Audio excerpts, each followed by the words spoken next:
மாட்டு பொங்கல் நல்வாழ்த்துக்கள். கிட்டத்தட்ட 3 வருஷம் கழிச்சு இந்த மேடையில் ஏறுறேன். ஆனா இதுக்கு முன்னாடி நான் ஏறினதுக்கும் இன்னைக்கு நான் ஏறுறதுக்கும் நிறைய வித்தியாசம் இருக்கு.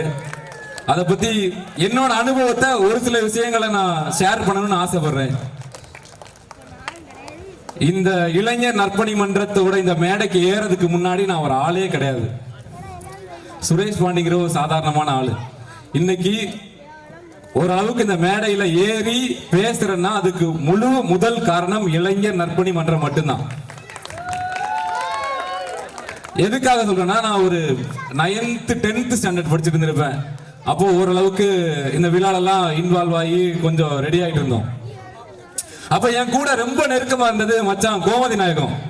ஒரு நாள் நானும் கோமதி நாயகமும் பைக்ல இந்த பொங்கல் விழாவுக்காக போயிட்டு இருக்கோம் பிரைஸ் வாங்குறதுக்கு. மச்சான் சொல்றான், அவனோட சொந்தக்காரங்க யாரோ ஒரு பொண்ணு சொன்னாங்களாம், நீங்க அலைஞ்சு திரிஞ்சு வேலை பார்ப்பீங்க, ஆனா எல்லா பேரும் சிங்கப்பூர்ல இருக்கவங்களுக்கு போயிரும், நீங்க அடிமை தான் சொன்னாங்க. நான் சொல்ற பெருமையா, நான் ஒரு அடிமை தான். ஏன்னா இல்ல சம்பளத்தை என் வீட்டு கூட நான் சொன்னது இல்ல. கடைசியா நான் வாங்கின சம்பளம் 2 லட்சம். அதுக்கு ஒரே காரணம் இளைஞர் நற்பணி மன்றம் மட்டும்தான். என்ன சிங்கப்பூர் கூட்டு போனது, பீம் டெக்னாலஜி படிக்க வச்சது, இன்னைக்கு ஒரு ஜெர்மன் கம்பெனில வேலை பார்க்க வைக்கிறது, என்ன யூரோப்ல படிக்க வச்சது மொத்தமும் இளைஞர் நற்பணி மன்றம் மட்டும்தான். வேற ஒரு காரணமும் கிடையாது. எங்க அப்பா அம்மா படிக்க வச்சாங்க, ஆனா வழிகாட்டினது இந்த இளைஞர் நற்பணி மன்றம் ஒரே ஒரு காரணம் தான். இன்னைக்கு நான் மட்டும் இல்ல, என் கூட சேர்ந்த நண்பர்கள் 10-15 பேர் சிங்கப்பூர்ல few lakhsல சம்பளம் வாங்குறாங்க. எதுக்காகனா, நம்ம ஊர் வளரணும்னா இளைஞர் நற்பணி மன்றத்தோட உறுப்பினர்கள் பைனான்சியலா ஸ்ட்ராங் ஆகணும்னு எங்க அண்ணங்க எனக்கு சொல்லி கொடுத்தாங்க. அதை நாங்க பண்ணோம். என் மன்றத்தில் இருக்கிற என்னோட நெருங்கிய நண்பர்கள் 15 பேர் few lakhsல சம்பளம் வாங்குறாங்க. ஒரே ஒரு காரணம், எந்த சொந்தமும் கிடையாது, பந்தமும் கிடையாது, இளைஞர் நற்பணி மன்றம் மட்டும்தான். நான் காலேஜ் முடிச்சப்ப என்ன சும்மா அந்த கோர்ஸை படி இந்த கோர்ஸை படி அப்படிலாம் சொல்லல. இத படி, நீ சிங்கப்பூர் வருவ, நீ சம்பாதிப்ப, நீ முன்னேறுவேன்னு சொன்னாங்க. நான் படிச்ச, இன்னைக்கு முன்னேறின நல்ல நிலைமையில இருக்கேன். யாராவது இந்த வார்த்தையை கேள்விப்பட்டிருக்கீங்களான்னு தெரியல. பில்டிங் இன்ஃபர்மேஷன் மாடலிங் நம்ம ஊர்ல நிறைய பேருக்கு தெரிஞ்சிருக்கும். பீம் டெக்னாலஜி, அதாவது நம்ம தாளையத்தில் இருக்க நம்ம கம்பெனியில் ஒரு 20 பேர் ஒர்க் பண்றாங்க, சிங்கப்பூர்ல ஒரு 15 பேர் ஒர்க் பண்றாங்க. நம்ம ஊர்ல இருந்து அதுல முதல்ல போனது நானு, நம்ம நண்பர் கார்த்தி முத்துராமலிங்கம். எங்களை எல்லாம் வழிகாட்டினது அண்ணன் முத்துமாலை. அன்னைக்கு அவர் சொன்னாரு, இத படி முன்னேறுவனு. இன்னைக்கு நாங்க மட்டும் முன்னேறல, இந்த ஊரே முன்னேறிக்கிட்டு இருக்கு. ஒரு டெக்னாலஜி வளருதுன்னா அதை படிக்க வைப்போம். அதுதான் இளைஞர் நற்பணி மன்றம். நாங்க ஆபீஸ் ஆரம்பிக்கும் போது நிறைய பேர் சொன்னாங்க, அங்க சிங்கப்பூர்ல கூட ஒர்க் பண்றவங்க, ஆபீஸை ஏன் திருநெல்வேலியில போடுறீங்க, ரொம்ப ரூரல்ல இருக்கு, அவுட்டர்ல இருக்கு, கிளையன்ஸ் யாரும் இன்டர்நேஷனல் கிளையன்ட் வர மாட்டாங்க, பார்க்க மாட்டாங்க, சென்னையில போடுங்க, பெங்களூர்ல போடுங்க, கிளையன்ஸை நல்லா இம்ப்ரூவ், நல்ல கிளையன்ஸை அஃபெக்ட் பண்ணலாம், கூப்பிடலாம் அப்படின்னு சொன்னாங்க.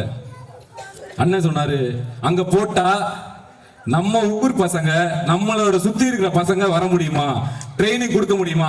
முடியாது. திருநெல்வேலியில போடுவோம், வேக்கண்ட் ஆபீஸ் ஆரம்பிப்போம், திருநெல்வேலியிலே நடத்துவோம் எதா இருந்தாலும். இன்னைக்கு அது நடந்தது. நிறைய பேரு இப்ப கூட அண்ணன் 2 வாரத்துல 2 பேர் துபாய் கிளம்புறாங்க. இதெல்லாம் பெருமைக்காக சொல்லலங்க.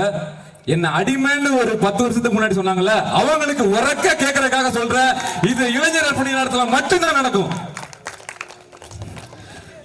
நான் கேட்டிருக்கேன், என்ன இது நல்லா சம்பாதிச்சா தர்மம் பண்ணதானே நம்மளை எல்லாரும் வாழ்த்துவாங்கன்னு. அப்ப எங்களுக்கு எங்க அண்ணங்க சொல்லி கொடுத்தது, நீ ஒரு பிச்சைக்காரனுக்கு 5 ரூபா போட்டாலும் 10 ரூபா போட்டாலும் அவன் பிச்சைக்காரன் தான். அவனுக்கு நீ வாழ்க்கையை கொடுத்து பாரு, வேலை வாய்ப்பை கொடுத்து பாரு, அவன் கண்டிப்பா அவன் கூட நிப்பான், முன்னேறி நிப்பான்னு சொன்னாங்க. இன்னைக்கு அது நடந்திருக்கு. அதற்கு ஒரு முதல் காரணமா உங்க முன்னாடி நின்று என் நண்பர்கள் சார்பா நான் பேசிக்கிட்டு இருக்கேன். அவ்வளவுதான். இன்னொன்னு, அந்த இது என்ன மட்டும் அடிமைன்னு சொல்லல, ரொம்ப ரீசெண்டா நம்ம தம்பி உருதப்பாண்டி அவ்வளவு தூரம் மன்றத்துக்காக மன்றத்தோட இன்ட்ரெஸ்டடா நம்மளோட ஒருங்கிணைந்து நிக்கிறான். அவன் வீட்டுல யாரோ போய் உன் பையன் என்னதான் போய் நின்னாலும் அவன் அடிமைதாங்கிறாங்க. எனக்கு அதை கேட்கும்போது சிரிப்பு தான் வருது. ஏன்னா என்னையும் அன்னைக்கு சொன்னாங்க, ஆனா இன்னும் 2-3 வருஷம் கழிச்சு உருதப்பாண்டி நல்ல நிலைமையில இருப்பான், அன்னைக்கும் அடிமைன்னு சொன்னவன் அடிமையா தான் இருப்பான். யாரோ ஒரு அரசியல்வாதிக்கு எவ்வளவு ஒருத்தருக்கு.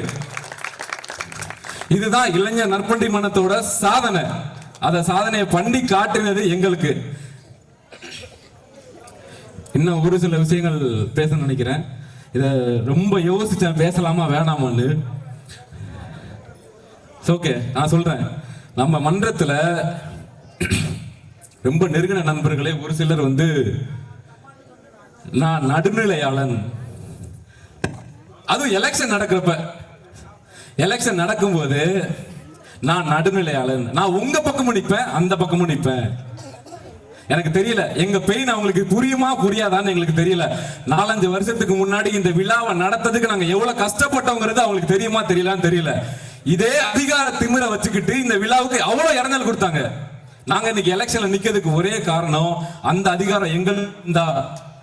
இப்ப அதிகாரம் கிடைச்சப்ப கூட எங்களை நல்லது பண்ண விடாம தடுக்கிறாங்க, அது வேற விஷயம். ஆனா இந்த அதிகாரம் எங்க கைக்கு வந்தா எங்களால என்னென்ன பண்ண முடியுங்கிறத நாங்க யோசிச்சு, எங்களுக்கு இதனால ஒரு பைசா காசு வர போறது கிடையாது. எலெக்ஷன்ல ஜெயிக்கிறதுனால அதை தாண்டி நாங்க சம்பாதிக்கிறோம். வெளிநாட்டுல எதுக்காக எலெக்ஷன்ல நிக்கிறோம்? நம்ம செய்யணும்னு நினைச்சது எல்லாத்தையும் செய்ய நினைக்கும் போது அதிகாரம் தடுக்குது. அப்ப அந்த அதிகாரத்தை நம்ம எடுப்போம் அப்படின்னு நினைக்கிறப்ப நம்ம கூட நிக்கிற ஒரு சிலரே வந்து நடுநிலைவாதி, நான் உனக்கும் பிரச்சாரம் பண்ணுவேன் அவனுக்கும் நிற்பேன் அப்படிங்கிறாங்க. இது எங்களுக்கு உண்மையாவே ரொம்ப வருத்தம் அளிக்குது. நீ உண்மையாவே எங்களுக்கு எதிரியா இருந்துட்டு போ, எங்களுக்கு எந்த வருத்தமும் கிடையாது. ஆனா நான் அந்த பக்கமும் நிற்பேன் இந்த பக்கமும் நிற்பேன்னு சொன்னா ரொம்ப வருத்தத்தோடு சொல்லிக்கிறேன். உன்னால எங்களுக்கும் எந்த பயனும் கிடையாது, எங்களால உனக்கும் எந்த பயனும் கிடையாது. எங்க கூட நின்னவன நாங்க கண்டிப்பா முன்னேற்றுவோம், எங்க கூட சேர்ந்து கை பிடிச்சு கூட்டு போவோம், என்ன கூட்டு போன மாதிரி. நான் சொல்ல நினைச்சதாலே சொல்லிட்டேன்னு நினைக்கிறேன். யாரையாவது புண்படுத்துற மாதிரி பேசியிருந்தா மன்னிச்சுக்கோங்க. நன்றி, வணக்கம், பொங்கல் வாழ்த்துக்கள்.